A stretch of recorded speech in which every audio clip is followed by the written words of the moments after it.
Welcome to Maple Murders, the channel where we bring you true crime from the true north.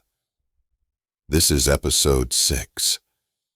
In the brutal, leather-clad world of outlaw motorcycle gangs, loyalty is law and betrayal is a death sentence. But for one man, that line between brotherhood and self-preservation would blur into a river of blood.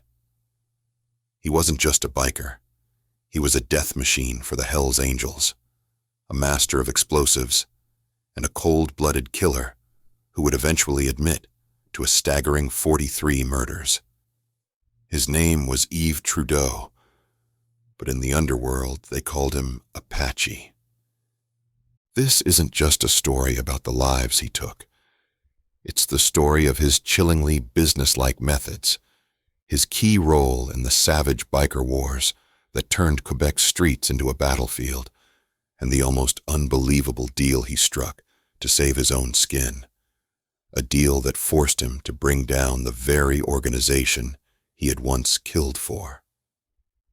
This is the story of how Canada's most prolific hitman turned on his own brothers, and the firestorm he ignited.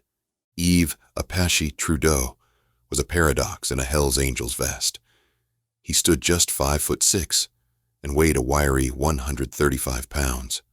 A quiet, unassuming man in a world of giants and brutes. Yet, this small man was the club's most feared assassin. His ledger was written in dynamite and bullets. He confessed to killing 43 people, but it was the way he did it that truly set him apart. It was never about rage or passion.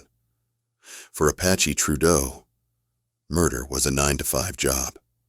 He was a professional, a specialist, an artist whose medium was destruction. The most shocking part of his story isn't the body count.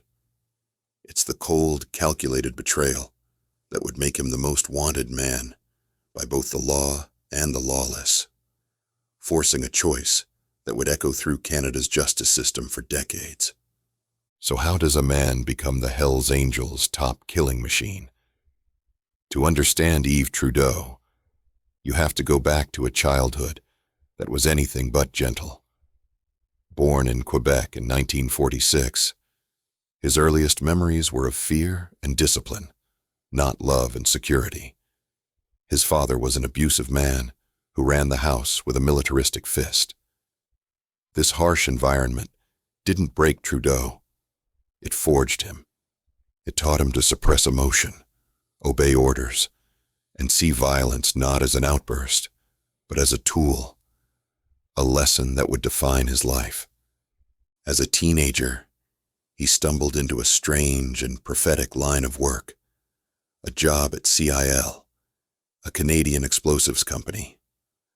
While other kids were chasing girls or playing sports, Trudeau was learning the science of detonation, handling volatile materials with a steady hand.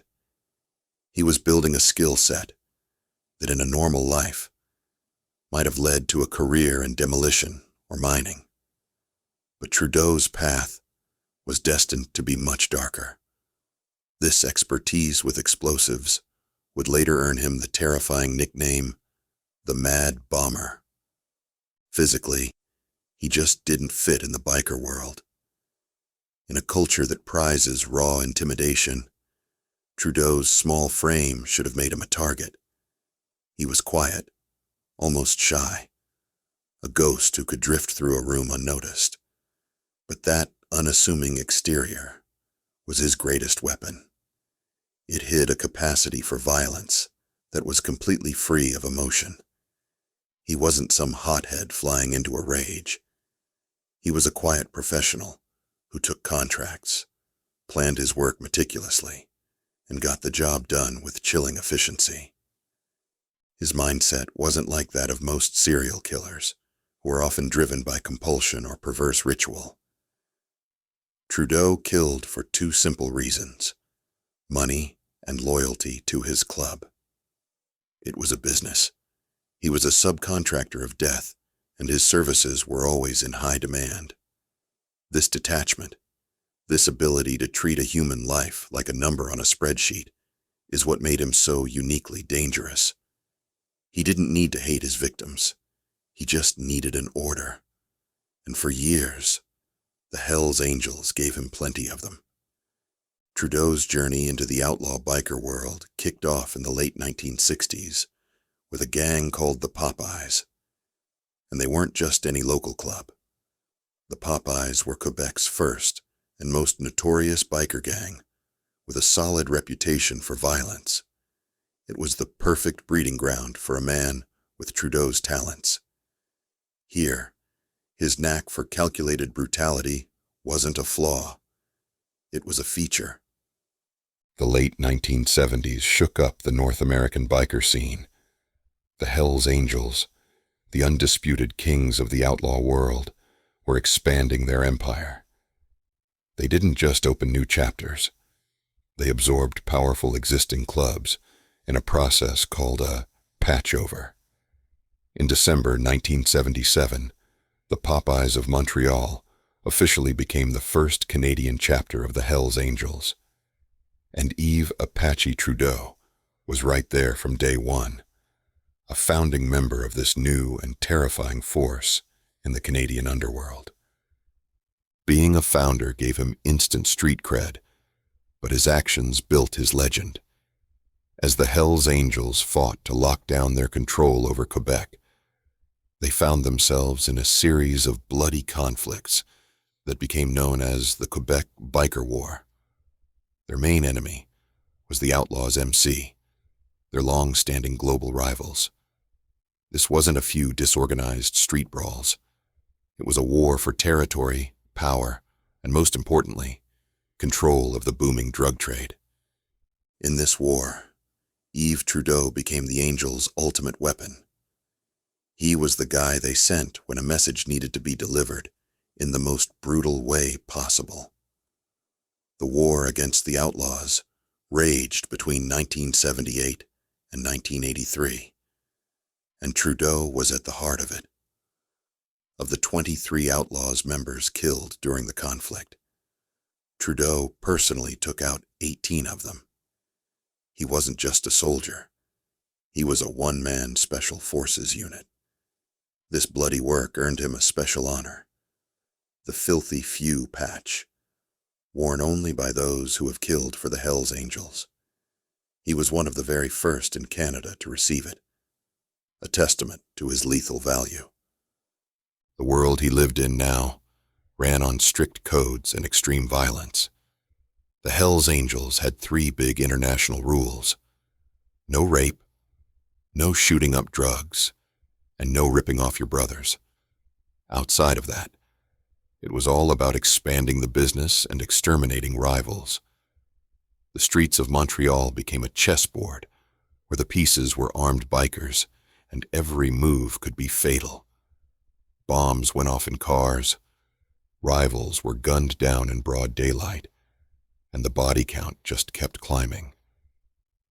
Through it all, Apache Trudeau was the Hells Angels' most reliable, most efficient, and most feared killer. For Yves Trudeau, murder was a craft, and he was a master. His nickname, the Mad Bomber, pointed to his signature method, but his skill set was terrifyingly diverse. When he finally confessed, the list of his 43 murders read like a grim professional resume. 29 people killed with firearms, 10 blown apart by bombs, 3 beaten to death with bats, and 1 strangled. This wasn't chaos, it was versatility. Trudeau simply chose the right tool for the job. His approach was disturbingly professional. He didn't seem to get any sadistic thrill from the act of killing. He saw it as a task, a problem to be solved. Law enforcement and interviewers would later note his profound detachment from the horror he caused. He was a quiet man who went to work, and his work was murder. This businesslike attitude made him reliable, and therefore indispensable. When the Hells Angels, or other criminal outfits, needed someone taken care of quietly, cleanly, and without failure, they called Apache. His reputation grew so large that his services were contracted out. The Hells Angels would loan their prized assassin to allied gangs, most notably Montreal's infamous Irish mob, the West End Gang, if their leader, the notorious Dooney Ryan, needed a problem solved permanently. Trudeau was the man for the job. This was bigger than just gang rivalries. It was about maintaining the entire criminal ecosystem. Trudeau wasn't just a Hells Angel.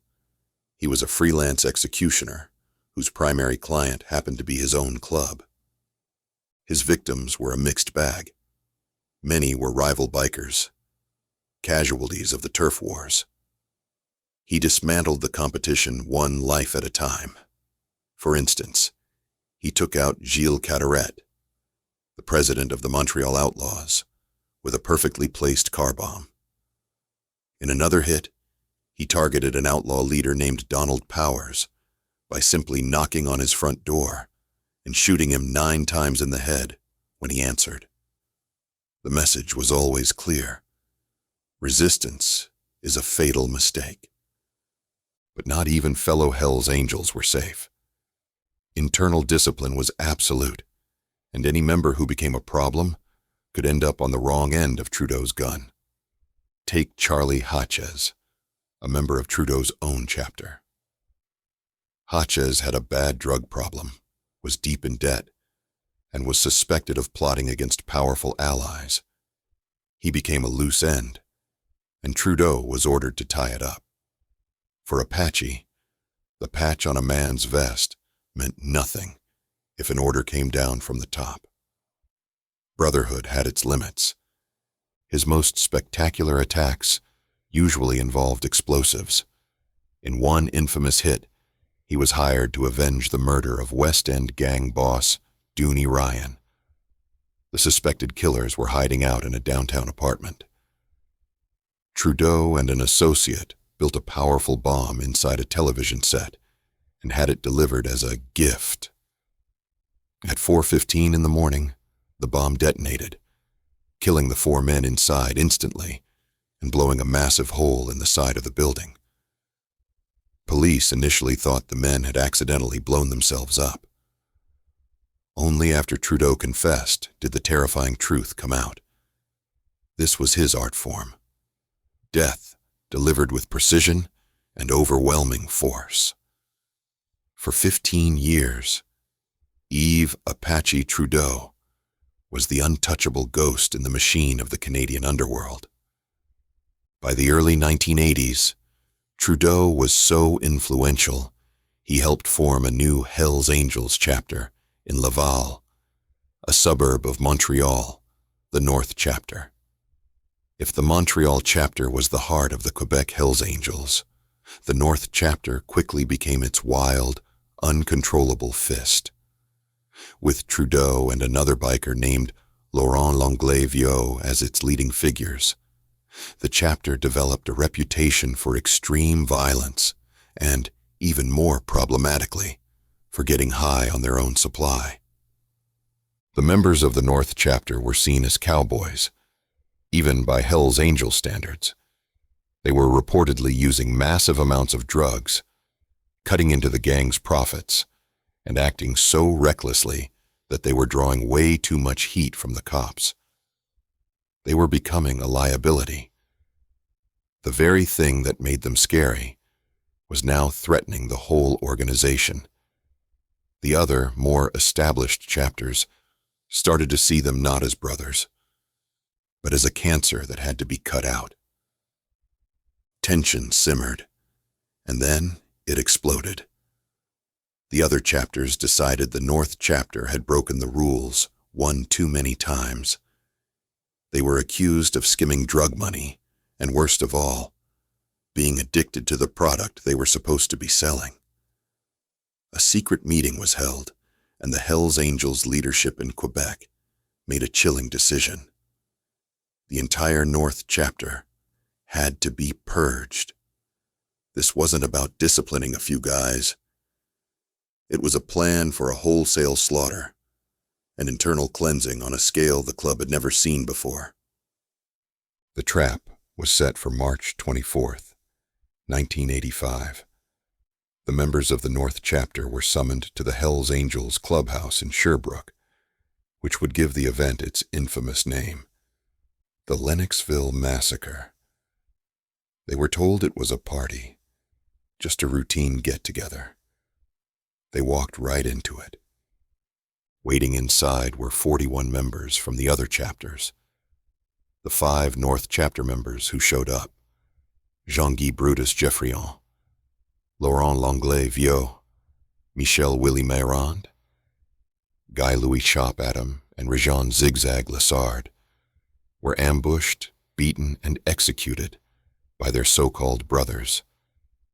Their bodies were wrapped in sleeping bags, weighed down with concrete, and dumped into the St. Lawrence River, a spot bikers grimly called the Hells Angels Graveyard.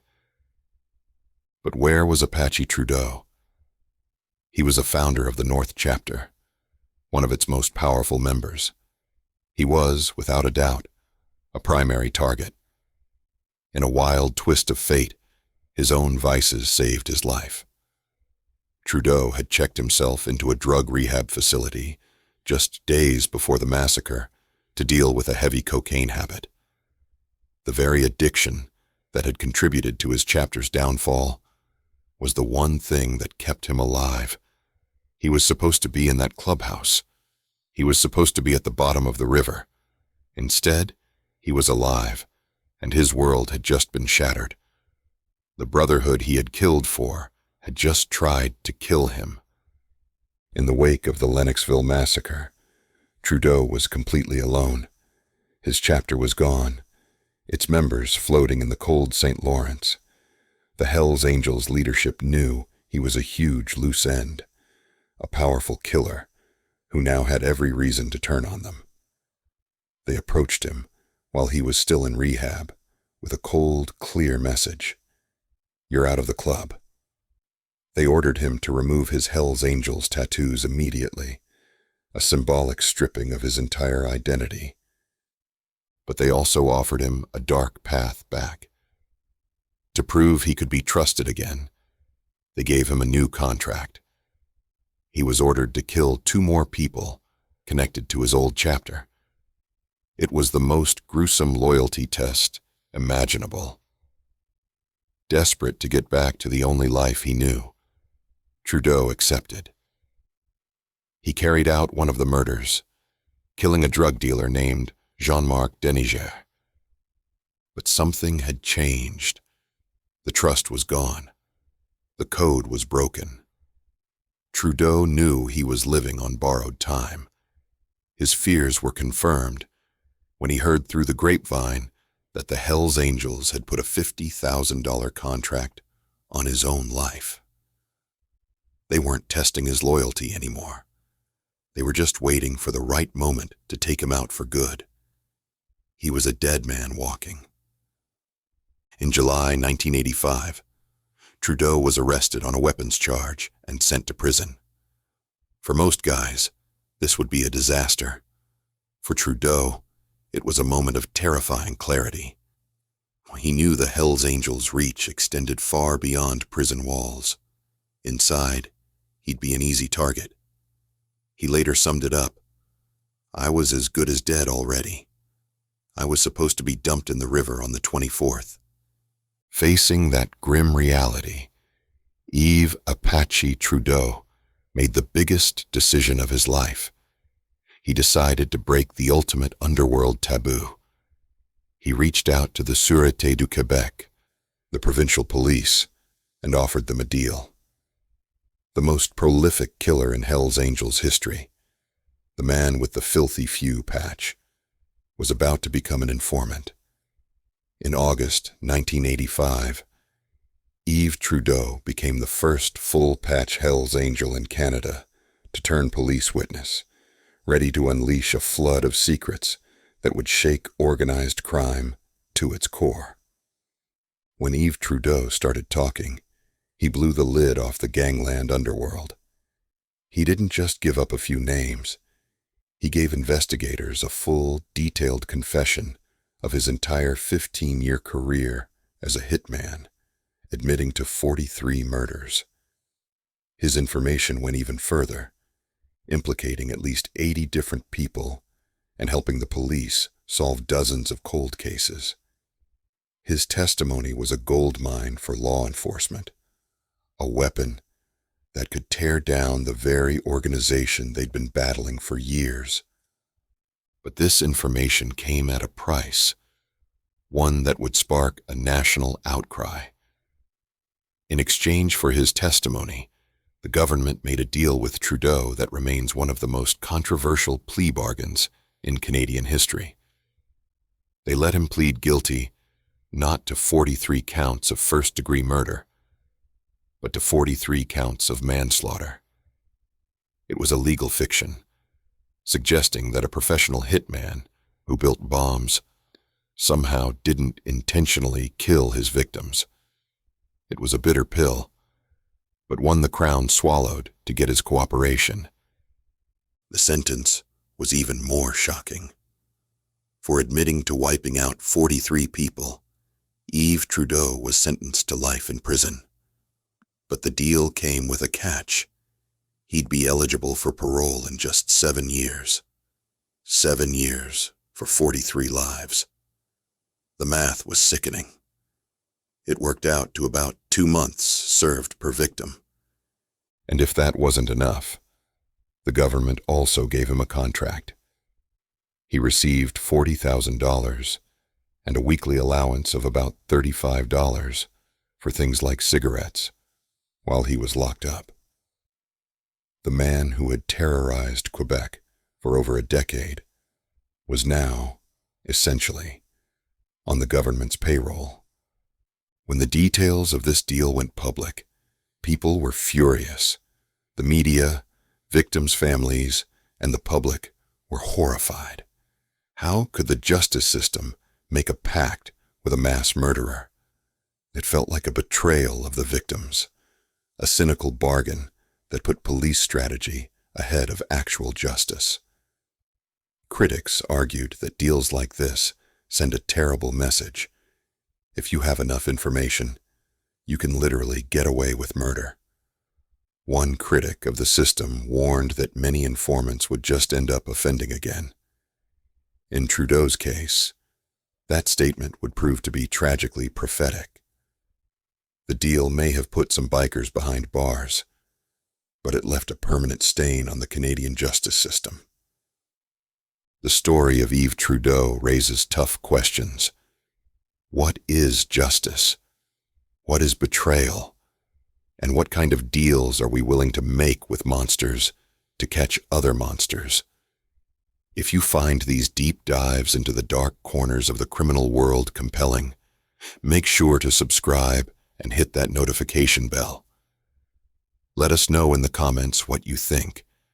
Was the deal with Trudeau a necessary evil, or was it a total failure of justice? True to his deal, Yves Trudeau was paroled in 1994, after serving just over 7 years. He was given a new identity under witness protection and vanished. The Hells Angels' most feared hitman became Denny Cote. He settled down in a small Quebec town, lived with a woman who knew nothing of his past, and worked normal jobs, including as an orderly in a nursing home and a bus driver for the handicapped.